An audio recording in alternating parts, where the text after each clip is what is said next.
Okay, so um, thank you for joining in on this video. As you can see from the thumbnail that we are going to be talking about miscarriage today.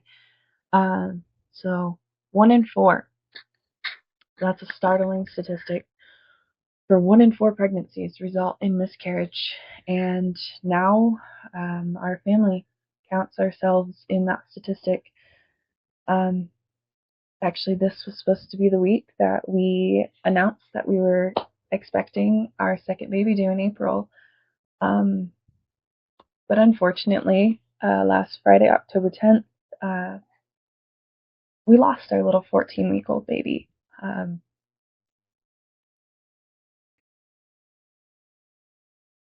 and yeah, so I mean, I'll kind of go over a little bit, but just first off that, I count myself lucky for the way it happened. Prayer warriors I had behind me when I was in the thick of my miscarriage, and the healthcare team that I had behind me, not only at Sanford in Sioux Falls, but also my Flourish Care team, because I was going to go with the birth center again. If you guys have been here for the ride of everything, being that I wasn't able to do the birth center birth as I planned for Vivian because of my car accident. But so I was able to text and call one of my midwives and talk through how scared I was and have her take the action that she did to get me into Sioux Falls at the time that she did, so that I would be at the hospital when I experienced my miscarriage, so that um, everything fell into place how it needed to. But I'm not going to lie, it is an absolutely scary time to go through a miscarriage at 14 weeks. You think, oh, I'm 12 weeks along, I can stop thinking about miscarriage. I can, because the risk has decreased so much, and um, carrying that baby for 14 weeks, it really stinks that I did not get to see them at least one more time, because I didn't have my second appointment or my next appointment until I was 16 weeks along, which would have been Monday, October 20th, that I would have been able to see the baby on ultrasound again. But I do know that that baby knew nothing but love, and now is in the care of our Lord. And I count myself lucky because I was able to go home same day and see our incredible daughter that we do already have at home. And I have to thank my mom and my sister for jumping in and helping with my daughter at a moment's notice. They met AJ at the hospital, um, and took our car because she was sleeping in her car seat because she fell asleep because she was up with me because I got up at 5 o'clock that morning with dull pains in my abdomen. Um, and so she was up, and so she took a nap while we were headed in, and I had an appointment at 9:30.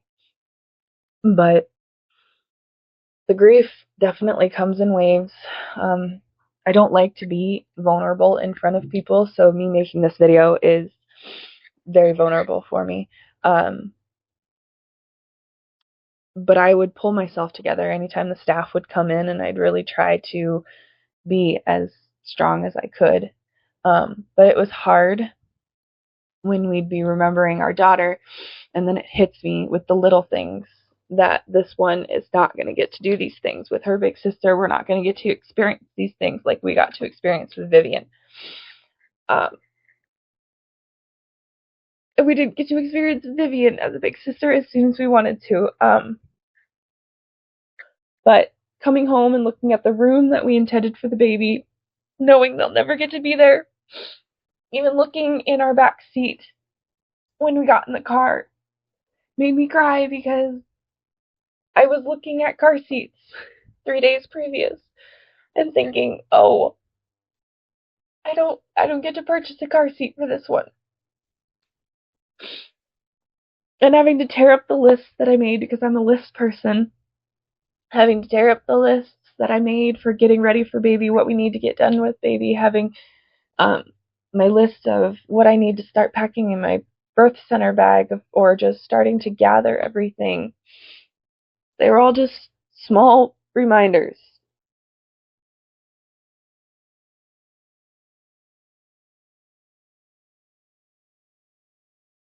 of what could have been and what we don't get to have with this one that's now in heaven. And if we're able to find out about gender, we are going to be able to name him or her and tell our daughter when she's older about her little sibling in heaven. And then we'll be able to also memorialize them. This is such an unfortunate thing. And I don't want to just talk about it from my point of view, but also I want my husband to talk about how it is for men to go through this and how his everything that he's gone through witnessing a miscarriage and experiencing a miscarriage as well.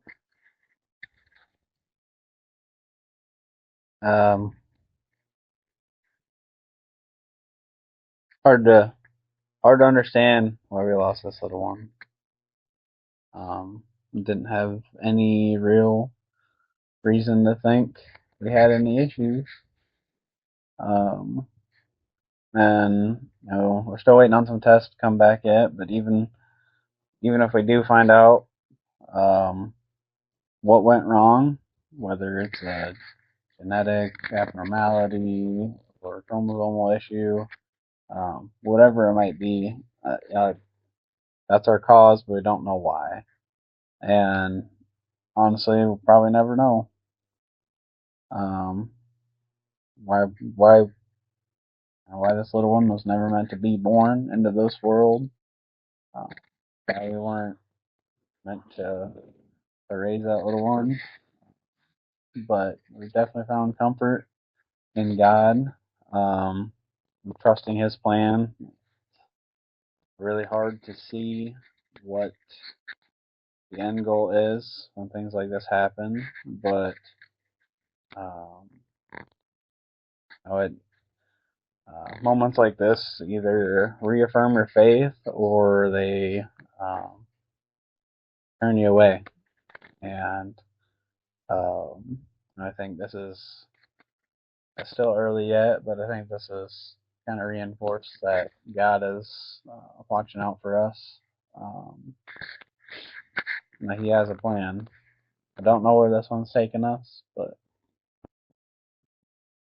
it's going to be for our benefit in some way. But like Brianne said, it does definitely come in waves. Just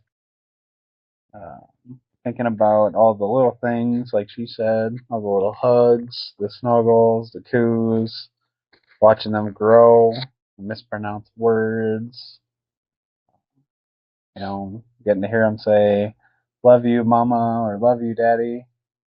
It's going to be hard knowing that, on top of Viv saying that kind of thing, we're not going to be able to hear our little one in heaven saying that to us.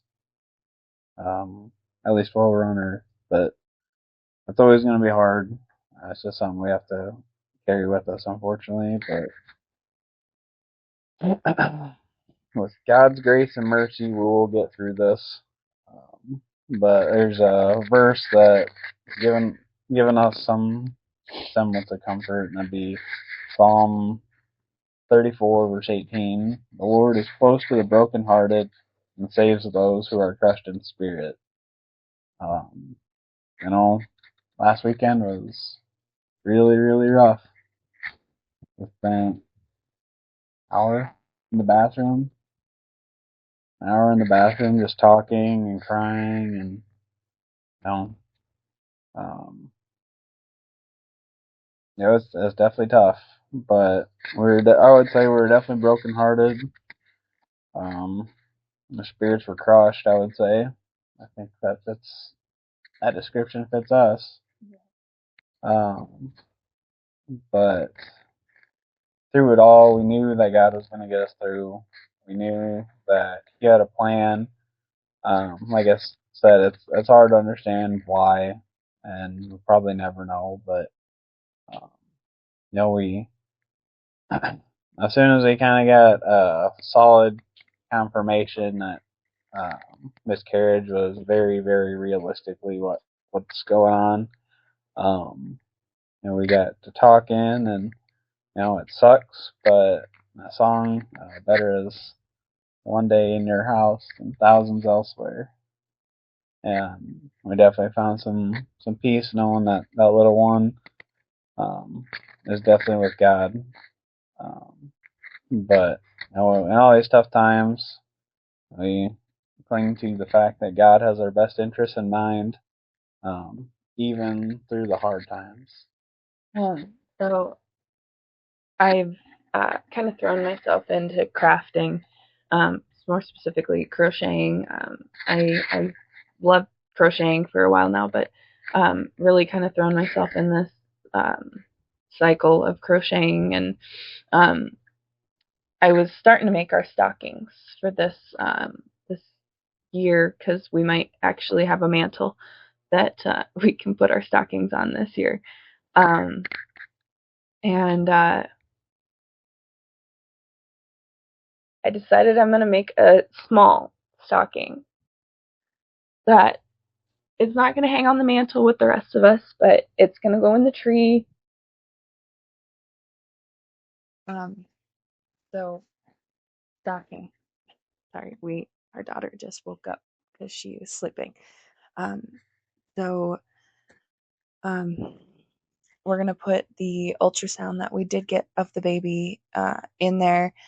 And then whatever we do name them, we will put a little tag with their name on it as well, so that every Christmas they will get their own stocking that'll be hung in our house. And I know that's just one time a year for us to memorialize, and we will have something else in the house. We're just trying to figure out what exactly we want to do to memorialize that our baby that we lost way too soon.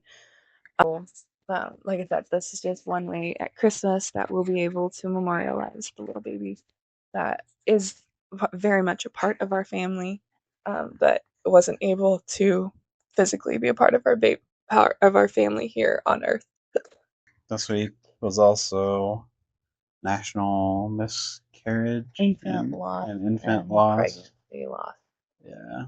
So National Pregnancy Loss and Infant Loss Week. And then that kind of culminated with the 15th, an hour of lit candle to remember all the little ones that we did not Brianna and I, just in general, that all of us who've lost one, to kind of remember them and just spend some time thinking about them. And it seems kind of depressing, but those babies that are lost, before or after they're born, definitely, they're with God in heaven. And it's something that we're gonna carry in our hearts every day. This little one that we've lost. Not that we're gonna be mopey and depressed all the time, but just we're gonna miss them.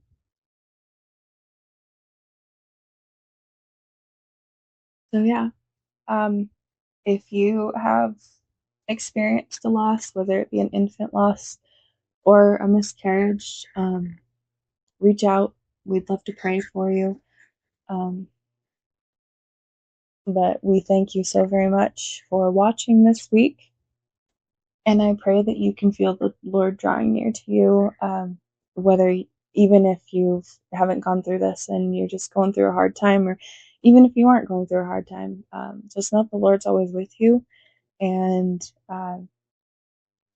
especially in the hard times, when I got confirmed as a seventh grader, the poem that I said was Footprints in the Sand. When you only see one set of footprints in the sand, I didn't leave you. It was then that I carried you. And the Lord has definitely carried me through this week. I don't know about you, but he's carried me through this week, and I would not be able to be doing this, doing everything, getting out of bed every day, if it weren't for the child that he blessed us with already and